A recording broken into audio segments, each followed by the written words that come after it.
Hello बच्चों, mission ज्ञान से मैं निशा सालवी वेदांता के सीएसआर ई लर्निंग इनिशिएटिव में आप सभी का स्वागत करती हूँ। तो बच्चों, आज जो हम स्टार्ट करने वाले हैं वो है हमारा भाग 5 12th क्लास के 3rd चैप्टर का, जिसमें हम आज निषेचन के बारे में चर्चा करेंगे।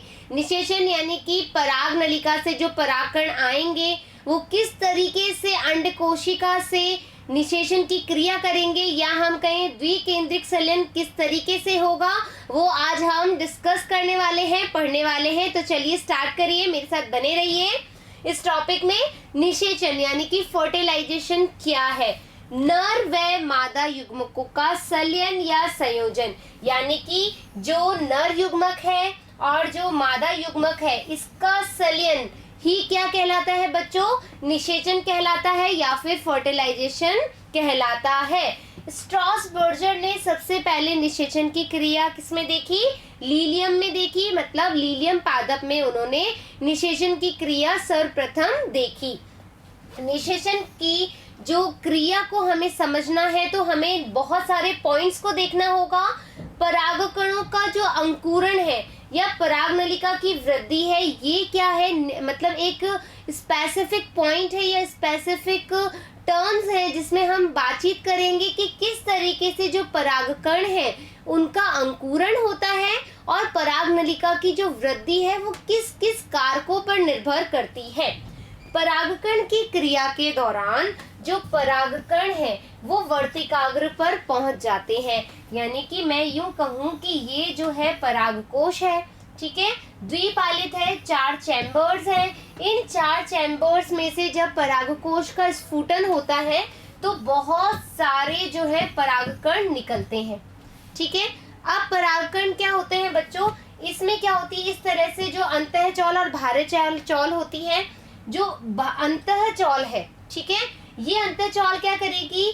जनन छिद्र जो बाहरी चौल पर है उससे निकलती हुई एक पराग नलिका का निर्माण करेगी, ठीक है। पराग नलिका का जब निर्माण होगा तो यहाँ से ये जो परागकण है वो 2 परागकण बेसिकली जाते हैं और इस तरीके से ये है अंडाशय, ये है वर्तिकाग्र, ठीक है। वर्तिकाग्र पर यहाँ पर क्या है कि पहुंच जाएगी, ठीक है। ये पराग नलिका कैसे हुई? वर्तिकाग्र पर पहुंच गई।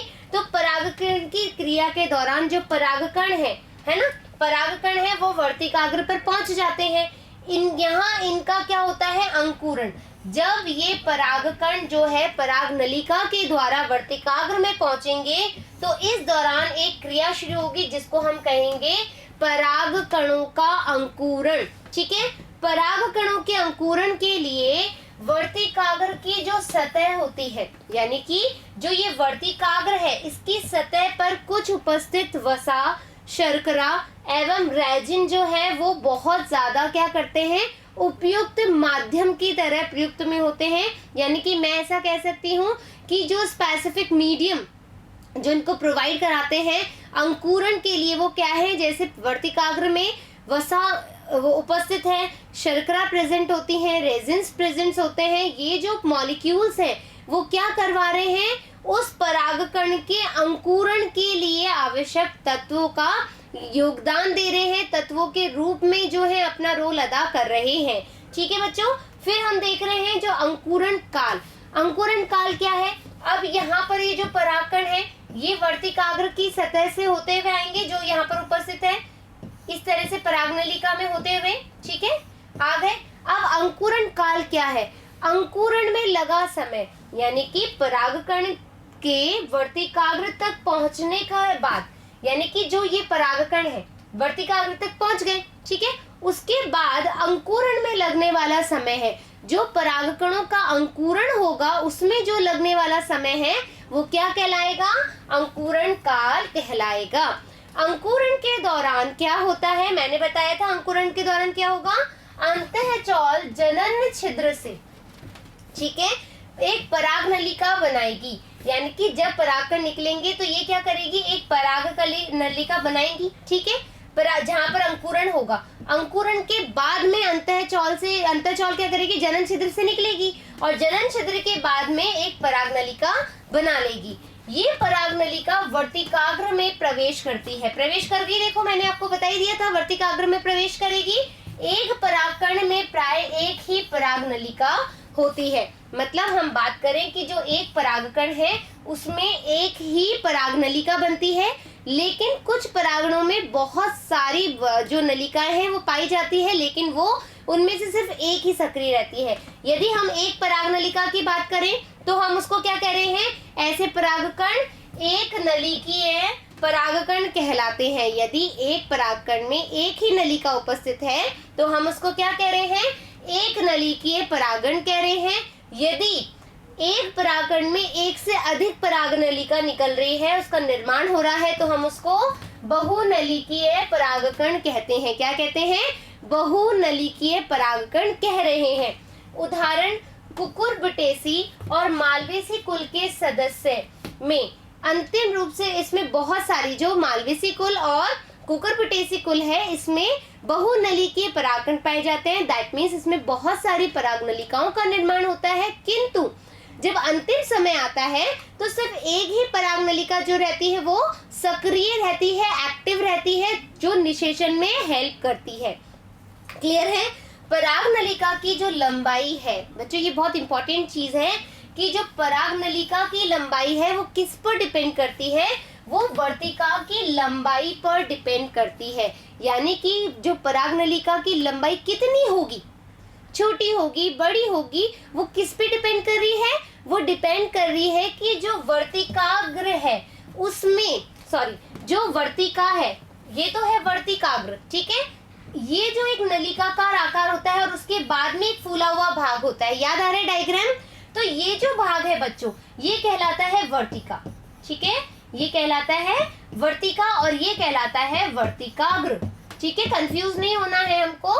तो वर्तिका की जो ये नली है उतनी ही लंबाई किस पे डिपेंड करेगी? उस परागनलिका की लंबाई पर डिपेंड करेगी। यानी कि हम ये कहें कि जो परागनलिका की लंबाई है वो इस वर्तिका की लंबाई पर निर्भर करती है। जैसे मक्का में जो वर्तिका है इसकी लंबाई कितनी है? 450 मिमी है, ठीक है। 450 मिमी किसकी लंबाई है बच्चों? वर्तिका की लंबाई है, तो परागनलिका की लंबाई भी उसी पे डिपेंड करेगी। एम आई राइट? नेक्स्ट थिंग, परागनलिका की वृद्धि। अब परागनलिका की जो वृद्धि है, जो ग्रोथ है, वो किन किन पैरामीटर्स पे डिपेंड्स होते हैं, किन किन कारकों पर निर्भर करते हैं? तो परागनलिका की वृद्धि हम देखते हैं वर्तिका की जो आंतरिक संरचना पर निर्भर करती है। यानी कि वही डायग्राम हम वापस देख रहे हैं, इस तरीके से फ्लास्क के आकार का होता है, ठीक है। तो ये जो भाग है वो कहलाएगा वर्तिका। अब इसकी जो बच्चों आंतरिक संरचना है वो उसी पर क्या होगा? परागनलिका की लंबाई डिपेंड करेगी, है ना। लीलियम व राइबीज परागनलिका की वृद्धि को वर्तिकाग्र की गुहिका में उपस्थित शेष प्लाज्म जो है पदार्थ जो है वो प्रेरित करते हैं। क्या बोला मैंने इस लाइन में? कि जो ये वर्तिकाग्र है, ठीक है, उसमें हमने बोला था कि उसकी सतह पर वसा भी पाया जाता है, शर्करा भी पाई जाती है, रेजिन भी पाया जाता है। ये क्या करता है? उसको एंटर होने के लिए हेल्प करता है। तो हम यहाँ पर भी यही बात बोल रहे हैं कि लीलियम और राइजम, हमने दो पादपों का एग्जाम्पल लिया है, वहां पर हम कह रहे हैं कि जो वर्तिकाग्र है उसमें कुछ श्लेष्म पदार्थ पाए जाते हैं और यही परागनलिका को क्या करते हैं? अपनी तरफ अट्रैक्ट करते हैं और उसकी जो वृद्धि है उसको प्रेरित करते हैं, ताकि वो इलोंगेटेड हो सके परागनलिका और वर्तिका से होते हुए अंडाशय में पहुंच सके। क्लियर है? इन पादपों की वर्तिका जो होती है खोखली होती है। मतलब हम बोले कि ये जो वर्तिका है, हम इसकी बात कर रहे हैं, वर्तिकाग्र की बात नहीं कर रहे हैं, वर्तिका की बात कर रहे हैं। ये जो वर्तिका है ये क्या है बच्चों? खोखली होती है, तो इजीली जो परागनलिका है वो एंटर कर जाएगी, ठीक है। तो अधिकतर पादपों में वर्तिका है जो बंद भी होती है, ठोस भी होती है। कुछ पादपों में, ठीक है, जैसे हमने बोला ये तो खोखली है, लेकिन कुछ पादपों में ठोस भी होती है। ठोस यानी कि बंद है, यानी कि यहाँ पर कुछ पदार्थ है जो जमा हुआ है ना। जैसे एग्जाम्पल है आइसोनोथेरा और पिटूनिया। पिटूनिया और आइसोनोथेरा पादपों में जो वर्तिका है वो ठोस होती है और बंद तरीके से होती है। इनमें क्या होता है?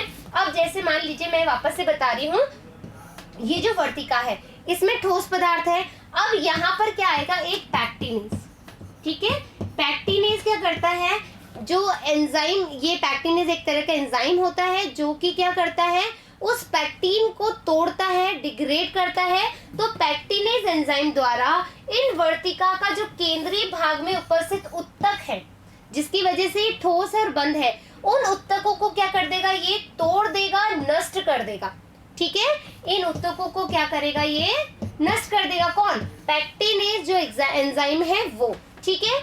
और इससे क्या होगा, वर्तिका के केंद्र में एक मार्ग बन जाएगा। क्यों, जब ये टूट जाएंगे तो यहाँ पर से एक मार्ग बन जाएगा और पराग नलिका जो है वो इजीली इसके अंदर निकल जाएगी, हाँ या ना। तो जिससे वर्तिका के केंद्र में एक मार्ग बन जाता है।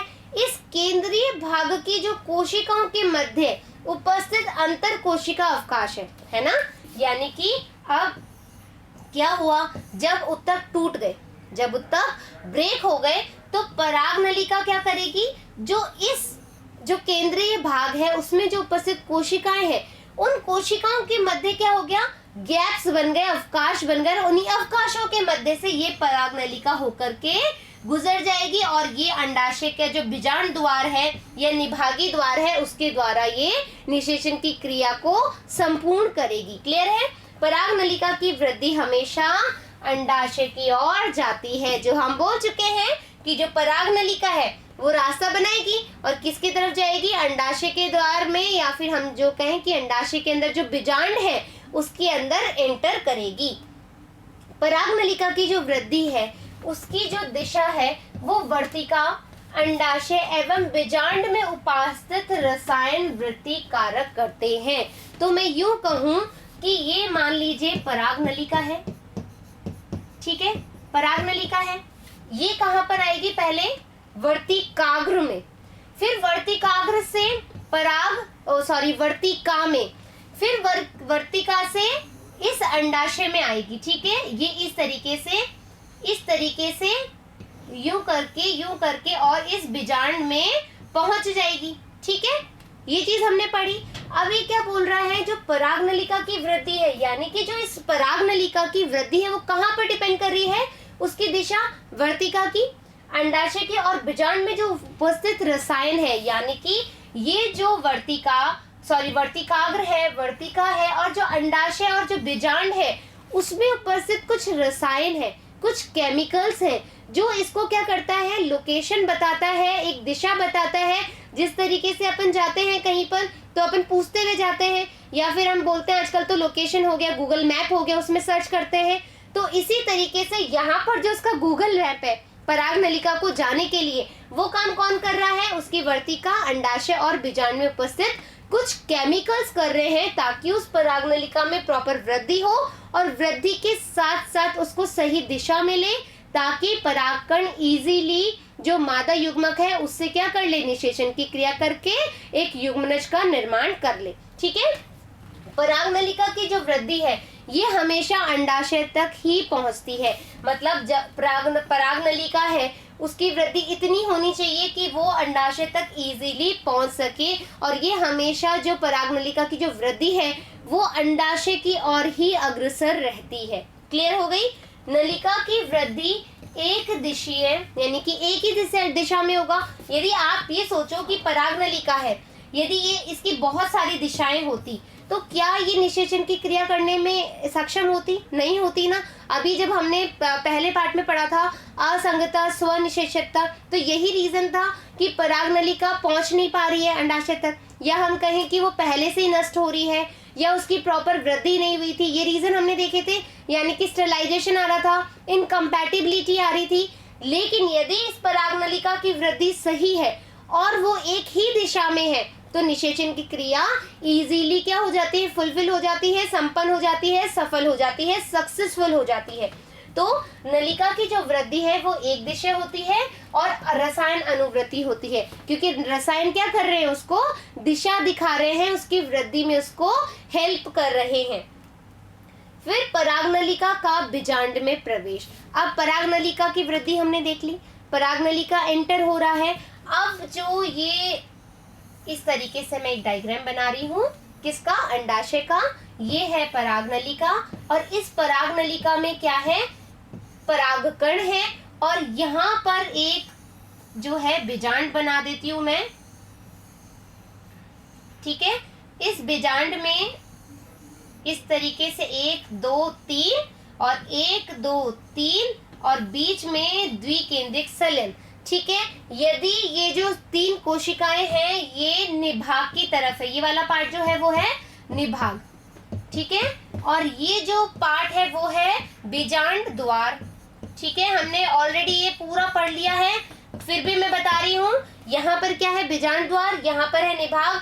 तो जो निभाग की तरफ 3 कोशिकाओं का समूह था वो कौन सा कहला रहा था, प्रति ध्रुवी कोशिकाएं कहला रहा था, हाँ या ना।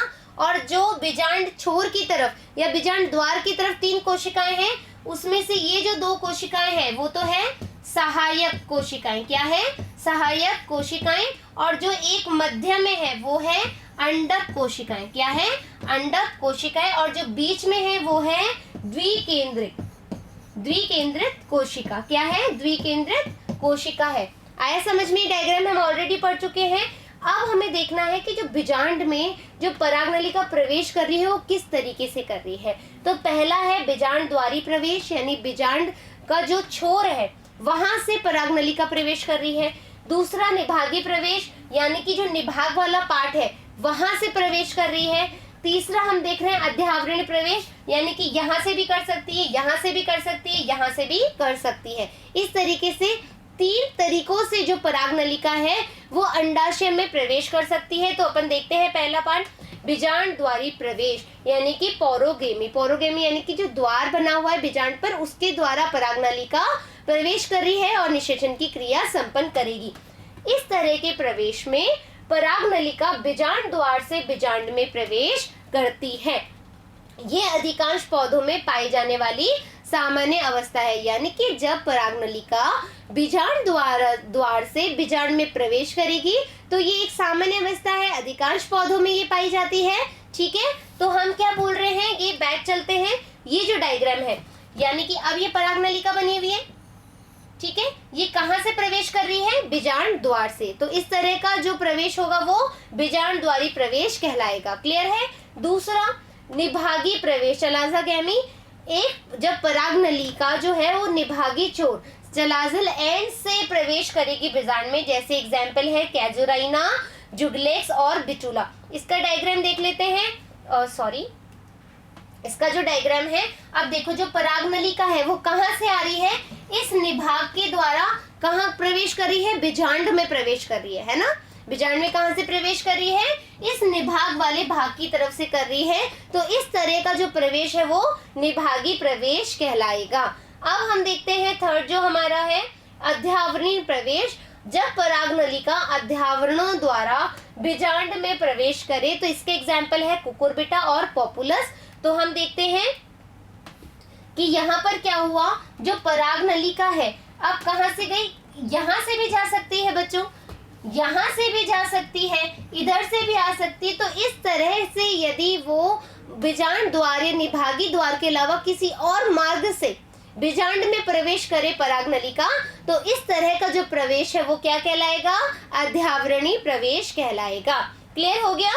फिर हम आगे बढ़ते हैं, परागनलिका का जो भ्रूण कोश में है उसमें प्रवेश कैसे होगा। यानी कि अब हमारा जो परागनलिका है वो कहाँ पर गई थी, अंडाशय में गई थी। अब अंडाशय में भी भ्रूण कोश में किस तरह से उसकी एंट्री होगी, तो भ्रूण कोश में जो परागनलिका है वो हमेशा बीजांड द्वार से जाएगी। यानी कि जो फर्स्ट डायग्राम हमने देखा था कि इस तरीके से जो बीजांड बना हुआ था, परागनलिका इस बीजांड द्वार से होकर के उसमें पहुंचेगी। तो क्या क्या हो सकता है, बहुत सारे मार्ग हो सकते हैं, अंड कोशिका तथा एक साइड कोशिका के मध्य से। तो इसका मैं डायग्राम बनाती हूँ यहाँ पे, ठीक है। इस तरीका से जो है ये हमारी है 1 2 3, ये है प्रतिध्रुवी कोशिकाएं, और 1 2 3 ये है अंड कोशिका और 2 सहायक कोशिका, ये है हमारी सहायक कोशिका, ठीक है। ये क्या है, सहायक कोशिका। और दूसरा ये जो है वो है अंड कोशिका, हाँ है ना, ठीक है, अंड कोशिका है। तो ये जब अंड कोशिका और सहायक कोशिका इधर से जाएगी, ठीक है, यानी कि जब जो परागकण है वो इधर से करेंगे अंड कोशिका व एक सहायक कोशिका के मध्य से।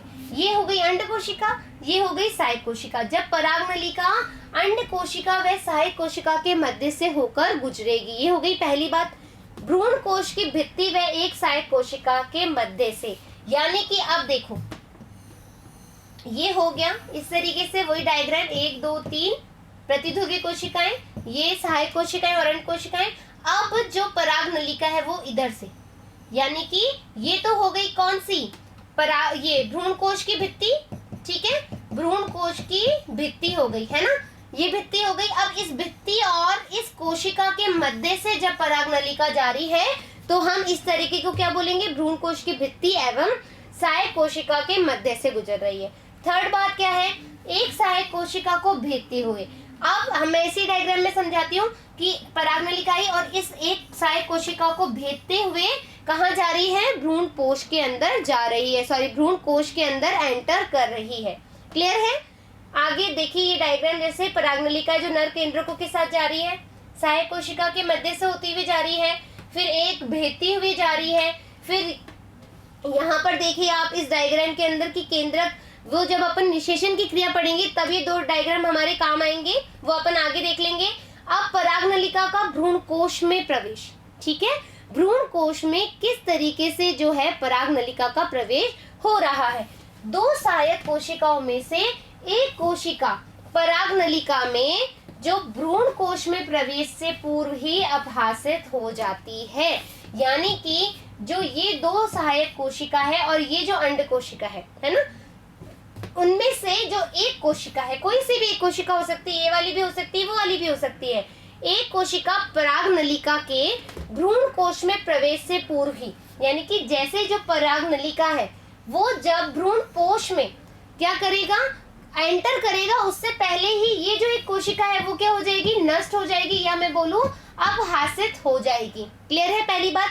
फिर क्या बोल रहा है, पराग नलिका प्राय 2 सहायक कोशिकाओं के बीच में से भ्रूण कोश में प्रवेश करती है और कुछ दूरी तय करने के बाद अधिकतर अपहासित सहायक कोशिका के तंतु रूपी समुच्चय द्वारा उसमें प्रवेश करती है। अब ये इतनी लंबी लाइन क्या बोल रहा है, ये बोल रहा है कि ये जो है बच्चों 1 2 3 ये तो हमारी हो गई प्रतिध्रुवी कोशिकाएं, सॉरी अपन प्रतिध्रुवी कोशिकाएं भी मैं नीचे बना रही हूँ समझाने के लिए, ये हो गई सहायक कोशिका, ये दोनों सहायक कोशिका है। यदि पराग नलिका इन दोनों सहायक कोशिकाओं के मध्य से होती हुई जाए, ठीक है, तो क्या होगा, ये जाएगी, अब इसमें से एक कोशिका क्या होगी, नष्ट हो जाएगी।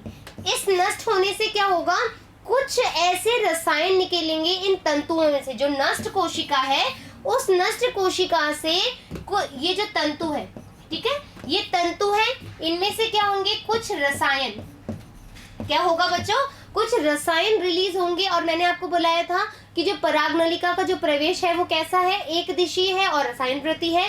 तो इस तंतु में से जो कि सहायक कोशिका टूटी है उसमें से कुछ तंतु निकले हैं, उस तंतु में से कुछ रसायन निकल रहे हैं और उसी रसायन की वजह से जो पराग नलिका है वो भ्रूण कोश में प्रवेश करता है। आया समझ में? फिर हम बोल रहे हैं कि देखो बच्चों, ये जैसे पराग नलिका आ रही है, ठीक है, ये मध्य से होती हुई जा रही है, 2 कोशिकाओं के मध्य से होती हुई जा रही है इन कोशिकाओं से, और ये क्या करेगी, भ्रूण कोश में पहुंचेगी तो यहाँ पर जो एक कोशिका है वो क्या हो जाएगी, नष्ट हो जाएगी, तंतु बनेंगे, तंतु से रसायन निकलेगा और ये रसायन क्या करेगा, इस पराग नलिका को भ्रूण कोश तक पहुंचाएगा। ठीक है, फिर सहायक कोशिका के कोशिका द्रव्य में पहुंचने के पश्चात, यानी कि जो सहायक कोशिका है पराग नलिका जब उसके कोशिका द्रव्य में पहुंचेगी उसके बाद पराग नलिका के शीर्ष भाग पर, है ना, जो जैसे ये सहायक कोशिका है अभी टूटा है तो इसके यहाँ से होकर के निकल रही है, इसके कोशिका द्रव्य से कोशिका द्रव्य तक पहुंच गई। उसके पश्चात क्या होगा, जो ये पराग नलिका है उसके शीर्ष पर, ठीक है, या शीर्ष से एक छिद्र, यहाँ पर एक छिद्र विकसित हो जाता है। ठीक है, पराग नलिका का जब वो रसायन द्वारा जाती है तो वो कोशिका द्रव्य में पहुंच जाती है। कोशिका द्रव्य में पहुंचने के बाद इस पराग नलिका के शीर्ष पर एक छेद हो जाता है। इसके अंदर पराग नलिका में क्या है, पराग कण है, हाँ या ना, पराग कण है। तो परागकण क्या करेंगे, क्षेत्र विकसित होगा जिससे दोनों नर युग्मक, जो ये दो नर युग्मक है यानी कि दो परागकण है, वो क्या करेंगे तथा कोशिका द्रव्य के कुछ भाग से अपहासित कोशिका सहायक कोशिका में विमुक्त हो जाएंगे। यानी कि अब ये क्या करेंगे, ये जो दो परागकण है वो इस कोशिका से रिलीज हो जाएंगे, परागनलिका से रिलीज हो जाएंगे। दो में से एक जो नर युग्मक है, अब जो बच्चों ये अब क्या होगा, मैं आपको वापस से डायग्राम है जो यहाँ बता रही हूँ, ठीक है, बीजांड का जो है डायग्राम मैं आपको यहाँ बता रही हूँ वापस से, ठीक है, इस तरीके से, है ना। ये हमारा है बीजांड की संरचना, यहाँ पर है प्रतिध्रुवी कोशिका क्योंकि निभाग वाला एरिया बता रही हूँ, और ये जो बीजांड छोर पर है, ठीक है, ये है दो सहायक कोशिका। अब क्या हो रहा है, परागनलिका आई बीजांड द्वार से, क्योंकि बीजांड द्वार में ही प्रवेश करवाना था।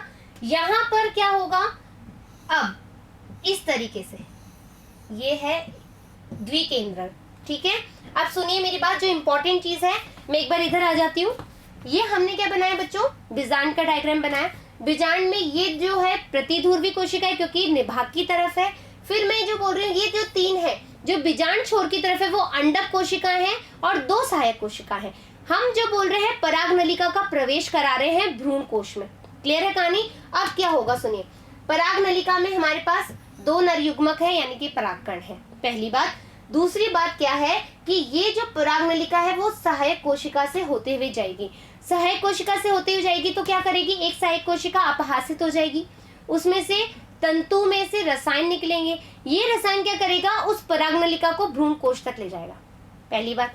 अब इस नर युग्मक, जो ये दो नर युग्मक है, वो क्या करेंगे, जब परागनलिका के शीर्ष पर, ठीक है, छेद हुआ तो ये क्या होंगे, अपहासित होकर के रिलीज हो जाएंगे। अब क्या होगा बच्चों, ये एक नर युग्मक और ये दो नर युग्मक, ठीक है, ये पहला नर युग्मक है और ये दूसरा नर युग्मक है। जो पहला नर युग्मक है वो तो क्या करेगा, अंड कोशिका से संलयन हो जाएगा, ठीक है। और जो दूसरा है वो जो द्विकेंद्रित है, क्या है, जो द्विकेंद्रित है उसके साथ जाकर के संलयित हो जाएगा। यहाँ तक की चीज क्लियर है। आगे हमें और चीज पढ़नी है तो यहाँ तक की चीज पहले क्लियर कर लो कि परागनलिका आई, बीजांड छोर से गई, सहायक कोशिकाओं को भेदन किया, भेदन करते हुए कोशिका द्रव्य से निकलते हुए रसायन द्वारा एक दिशेई हुई, एक दिशेई होकर के परागकणों को रिलीज किया। अब ये जो दो परागकण है वो एक तो जाएगा अंड कोशिका के साथ निषेचन क्रिया करने के बाद करेगा और दूसरा जो करेगा वो द्विकेंद्रक के साथ यानी कि इस केंद्रक के साथ संलयन करेगा। यहाँ तक की चीज क्लियर है। आगे बढ़ रही हूँ तो हमने क्या बोला, दोनों में से जो एक नर युग्मक है वो अंड कोशिका के साथ सहजता तक पहुंच जाता है, दूसरा जो नर युग्मक है वो क्या करेगा, अमीबीय गति करेगा, है ना, अमीबीय गति करेगा और द्वितीय केंद्रक तक पहुंच जाएगा। अभी हमने यही बात बोली। निषेचन व त्रिक संलयन क्या होता है। अब मैं आपको एक डायग्राम बता रही हूँ, ये डायग्राम यदि आपने समझ लिया तो ये जो सारी पिक्चर है वो इजीली क्लियर हो जाएगी, ठीक है। तो हम पहले इधर चलेंगे। देखो हमारे पास ये है नर युग्मक, ठीक है। ये नर युग्मक कैसा है, पहला वाला। दो नर युग्मक थे परागनलिका में, तो ये जो नर युग्मक है पहला वाला है, ये क्या जाएगा अंड कोशिका के पास, ठीक है। जो नर युग्मक है वो कैसा होता है, एन होता है ना, अंड कोशिका के पास जाएगा। ये लो अंड कोशिका मैंने लिख दिया। ये अंड कोशिका में जो अंडक है ये भी कैसा है, यानी कि मादा युग्मक कैसा है, वो भी एन है। यहाँ पर जाएगा, क्या करेगा, निषेचन की क्रिया करेगा। क्या करेगा, निषेचन की क्रिया करेगा। तो बच्चों जब फर्स्ट जो नर युग्मक है वो अंड कोशिका में जाकर के निषेचन की क्रिया करेगा तो ये हम इसको सत्य निषेचन भी कहते हैं। क्या कहते हैं, सत्य निषेचन भी कहते हैं, या फिर हम बोले इसको प्राथमिक निषेचन भी हम कहते हैं। क्या कहते हैं, प्राथमिक निषेचन भी हम कहते हैं। जब एक नर युग्मक अंड कोशिका के साथ जाकर के फ्यूज करेगा और एक युग्मनज बनाएगा, ठीक है। जो युग्मनज बनाएगा वो कैसा होगा, यहाँ निषेचन की क्रिया होगी, निषेचन की क्रिया के फलस्वरूप क्या बनेगा, 2n बनेगा और ये क्या है, युग्मनज है, युग्मनज, ठीक है। ये युग्मनज बन गया, 2n हो गया। तो इसको हम क्या बोल रहे हैं, जो इस तरह का जो निषेचन की क्रिया के बाद जो हमारा युग्मनज बना है तो यहाँ पर क्या हो गया, ये जो निषेचन है वो है सत्य निषेचन या फिर प्राथमिक निषेचन। ये बात समझ में आ गई। अब हम चल रहे हैं त्रिक संलयन की तरफ। त्रिक संलयन क्या है, अब मैं इधर बना रही हूँ एक बार बच्चों।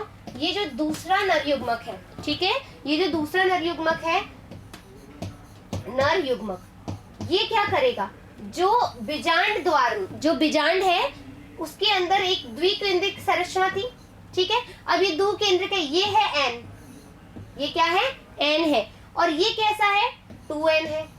तो ये जब नर युग्मक इस 2n के साथ में क्या करेगा, निषेचन की क्रिया करेगा, ठीक है, निषेचन की क्रिया करेगा। तो इसके फलस्वरूप जो युग्मनज बनेगा, ठीक है, इसके फलस्वरूप जो युग्मनज बनेगा वो कैसा बनेगा, 3n, है ना। तो हम क्या बोल रहे हैं इसको, त्रिक संलयन। क्यों, एक n और 2n, एक n और 2n मिल रहा है तो 3 बन गए, तो 3n बन रहे हैं, तो हम इसको क्या बोल रहे हैं, 3n बोल रहे हैं। यहाँ पर जो युग्मनज बना, जो सत्य निषेचन के द्वारा जो युग्मनज बना वो बन गया हमारा 2n, या और ये जो बना वो हमारा बन गया 3n। तो इस तरीके से जो पादप कोशिका है या पादप है उसमें दोहरा निषेचन पाया जाता है। दोहरा हो गया ना भाई, एक निषेचन तो जो है सत्य निषेचन है, और ये जो दूसरा निषेचन हुआ है उसमें त्रिक संलयन बना है। क्लियर है। तो यानी कि एक फर्टिलाइजेशन पहले हुआ, एक फर्टिलाइजेशन बाद में हुआ, तो 2 फर्टिलाइजेशन हो गया। तो इसी को हम क्या बोलते हैं, दोहरा निषेचन बोलते हैं। तो बच्चों आपको क्या करना है, ये डायग्राम अच्छे से उतार लेना है, हमको देखना है कैसे प्राथमिक निषेचन हुआ है, सत्य निषेचन हुआ है, दूसरा त्रिक संलयन कैसे हुआ। त्रिक संलयन हम क्यों बोल रहे हैं कि 2n तो हमें यहाँ से मिल गए, एक n हमारा ये हो गया, तो जो युग्मनज बना वो 3n बन गया। अब हम चलते हैं हमारी थ्योरी पार्ट की तरफ। तो द्विनिषेचन व त्रिक संलयन यानी double fertilisation, this called double fertilisation, ठीक है। और जो ये त्रिक संलयन है ये हमारा बन रहा है ये वाला, ठीक है, ट्रिपल फ्यूजन। अब भ्रूण कोश में अंड कोशिका तथा नर युग्मक के संलयन को युग्मक संलयन कहते हैं। ये हमने बात कर ली। जब युग्मक संलयन होगा अंड कोशिका में, इसको हम क्या कह रहे थे, सत्य निषेचन, ट्रू फर्टिलाइजेशन, या हम प्रथम निषेचन या प्राथमिक निषेचन भी कह रहे थे, जो हमने ऑलरेडी देख लिया है यहाँ पर, सत्य निषेचन या प्राथमिक या प्रथम निषेचन। फिर निषेचन के द्वारा द्विगुणित युग्मनज, द्विगुणित युग्मनज बन गया, ये हमारा बन गया द्विगुणित युग्मनज। क्यों द्विगुणित बोल रहे हैं, क्योंकि यहाँ पर जो सूत्रवत्र बना है वो कैसा है, द्विगुणित है, यानी कि गुण सूत्रों की संख्या 2n यहाँ पर पाई जा रही है, इसलिए हम इसको क्या बोल रहे हैं, द्विगुणित युग्मनज बोल रहे हैं। फिर त्रिक संलयन, त्रिक संलयन में जब दूसरा नर युग्मक द्वितीय केंद्रक, यानी कि देखो वापस से, सॉरी, हम बोल रहे हैं ये वाला डायग्राम, जब हमने दूसरा नर युग्मक देखा और ये द्विकेंद्रक के साथ क्या कर रहा था, संलयन कर रहा था, और एक जो युग्मनज बना है वो कैसा बना है, त्रि वाला बन रहा है, ट्रिप्लॉइड फ्यूजन हुआ है। तो हमने क्या बोला, जो त्रिक संलयन है, ट्रिपल फ्यूजन है, जब दूसरा नर युग्मक द्वितीय केंद्रक, 2 ध्रुवीय केंद्रक, जो एक निभाग की तरफ से आया है, एक अंडकोशी एक बीजांड द्वार की तरफ से आया है, संलयन होकर के द्विकेंद्रक बना लिया था, याद आ रहा है, उससे संयोजित होकर के त्रिगुणित प्राथमिक भ्रूण पोष केंद्रक का निर्माण करेगा। यानी कि जो मैंने ये जो 3 बोला, ये जो 3n है ये क्या करेगा, अब मैं आपको इधर बताती हूँ। ये जो 3n है, ठीक है, हमारे पास ये 3 आ गया, 3n को हम क्या बोल रहे हैं, ये है प्राइमरी एंडोस्पर्म या त्रिगुणित, क्या बोलेंगे, त्रिगुणित प्राथमिक भ्रूण भ्रूण पोष। अब भ्रूण कोश नहीं बोल रहे हैं, भ्रूण पोष बोल रहे हैं, ठीक है, भ्रूण पोष केंद्रक, ठीक है। ये क्या करेगा, ये जो त्रिगुणित हमारे पास आया है ये क्या है, प्राथमिक भ्रूण पोष केंद्रक है, ये भ्रूण पोष का निर्माण करेगा, ठीक है, ये क्या करेगा, भ्रूण पोष का निर्माण करेगा। और भ्रूण पोष में आपको क्या पता है कि ये क्या करता है, पोषक तत्व होते हैं, ठीक है, पोषक तत्व होगा, और ये क्या करेगा, उस भ्रूण को पोषक तत्वों को देकर के उसका विकास करेगा, उसका डेवलपमेंट करने में सहायक होगा। तो क्या बोला कि जो त्रिक संलयन होकर के त्रिगुणित प्राथमिक भ्रूणपोष केंद्रक बना। इससे इस प्रक्रिया को हम क्या बोल रहे हैं, त्रिक सलयन कह रहे हैं। त्रिक सलयन क्यों कह रहे हैं, क्योंकि यहाँ पे 3 केंद्रकों का सलन हुआ है। द्विनिषेचन यानी कि डबल फर्टिलाइजेशन जो अभी हमने बात करी, युग्मक सलयन यानी कि जो पहला सत्य वाला, और त्रिक सलयन यानी कि जो भ्रूणपोष का केंद्रक बना रहा है, भ्रूणकोश नहीं भ्रूणपोष का जो केंद्रक बना रहा है, तो इसको हम जब संयुक्त रूप से देखेंगे यानी कि युग्मनज सलयन और त्रिक सलयन को जब हम एक साथ देखेंगे, जैसे कि युग्मक सलयन फर्स्ट प्लस त्रिक सलयन, जब हम इनको एक संयुक्त रूप में देखेंगे तो उसको हम द्विनिषेचन के नाम से जानेंगे या डबल फर्टिलाइजेशन के नाम से जानेंगे। तो द्विनिषेचन को सर्वप्रथम बच्चों नवाशीन ने देखा था, किसमें, क्रिस्टलेरिया और लीलियम नामक जो पादप है उसमें देखा। लीलियम और क्रिस्टेलिया में हम ये नहीं कह सकते कि कौन से पादप में पहले देखा, इसलिए हम सामूहिक रूप से लिख रहे हैं कि जो नवाशीन नाम के वैज्ञानिक थे उन्होंने सर्वप्रथम द्विनिषेचन किसमें देखा, क्रिस्टलेरिया और लीलियम नामक पादप में देखा। ये केवल एंजियोस्पर्म पादप वर्ग में ही पाया जाता है। मोस्ट इंपॉर्टेंट बात है, आपसे पूछा जाए कि डबल फर्टिलाइजेशन किस में पाया जाता है, तो एंजियोस्पर्म में यानी कि आवृत बीजी पादपों में दोहरा निषेचन पाया जाता है। कभी कभी द्वितीयक निषेचन जो सेकंड है वो द्वितीयक केंद्रक तथा एक नर युग्मक सलयन के द्वारा भी जाना जाता है। फिर हम देख रहे हैं विभिन्न पादपों में जो परागकण है एवं निषेचन के मध्य जो काल है, मतलब जो निषेचन का समय, फर्टिलाइजेशन का जो टाइम है वो 2 से 25 घंटे के अंतराल में हो सकता है। तो आपसे पूछा जाए कि जो निषेचन की क्रिया है वो कितने समय में हो सकती है, तो 2 घंटे भी लगते हैं, 2 से 25 घंटे तक ये क्रिया संपन्न होती है।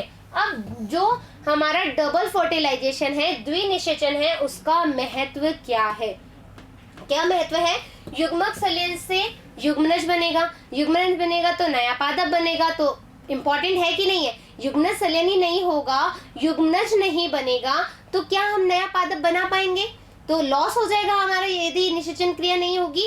तो ये नया पादप बनाने के लिए भी इम्पोर्टेंट है, जो परिवर्तित होकर भ्रूण का निर्माण करता है। और त्रिक सलयन में त्रिगुणित भ्रूणपोष यानी कि जो युग्मनज सलयन है बच्चों, वो तो क्या कर रहा है, एक नया पादप का निर्माण कर रहा है। और जो त्रिक सलयन है उससे क्या बना था, प्राथमिक भ्रूणपोष केंद्रक बना था। वो भ्रूणपोष क्या कर रहा था, भ्रूणपोष का परिवर्धन कर रहा था, यानी भ्रूणपोष का परिवर्धन निर्माण कर रहा था। यह भ्रूण के पोषण के लिए अब जो जायगोट बना है, ठीक है, मैं एक और यहाँ पर बता देती हूँ, आपको बहुत अच्छे से समझ में आएगा। देखो हमारे पास 2n आया है ना, ये आ गया युग्मनज।